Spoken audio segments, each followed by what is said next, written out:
এখানে একটা সূত্র আছে A plus B whole square সূত্র A square plus 2ab plus B square. আচ্ছা, এখন এই যে A plus B whole square সমান A square plus 2ab plus B square, এই সূত্রটা কীভাবে হলো? যেমন এই সূত্র যদি আমি একটু প্রমাণ করার চেষ্টা করি, যেমন এখানে এ প্লাস বি কয়টা আছে? পাওয়ার 2, তাহলে এখানে এ প্লাস বি দুটো। মানে সূত্রটা কীভাবে হলো? এ প্লাস বি দুটো, তাহলে এটা গুণাকার লিখে এ প্লাস বি, এটা আমরা গুণ করলাম এ প্লাস বি, কারণ এখানে এ প্লাস বি হোল স্কয়ার মানে এখানে এ প্লাস বি দুটো বোঝায়।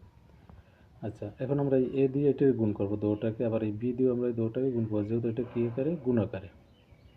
আচ্ছা, এ দিয়ে এর গুণ করলে এ স্কয়ার, এ দিয়ে বি রে গুণ করলে এ বি, আর এটা প্লাস, আর এটা প্লাস, প্লাস প্লাসে প্লাস। আবার এই বি দিয়ে আমরা এ কে গুণ করবো, তাহলে এ দিয়ে বি রে গুণ করলে প্লাস এ বি, প্লাসে প্লাসে প্লাস বি বি গুণ করলে বি স্কয়ার।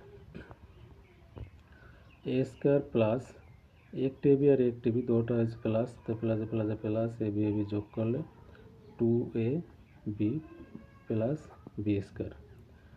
তাহলে এই যে এখানে যে দুটো এ প্লাস বি গুণ করলে আমরা কী পাই? A square plus 2ab plus B square. তাহলে দুটো এ প্লাস বি গুণ করলে এটাও তো লেখা যায় যে এ প্লাস বি এর হোল স্কয়ার। তাহলে সুতরাং A plus B whole square সমান A square plus 2ab plus B square.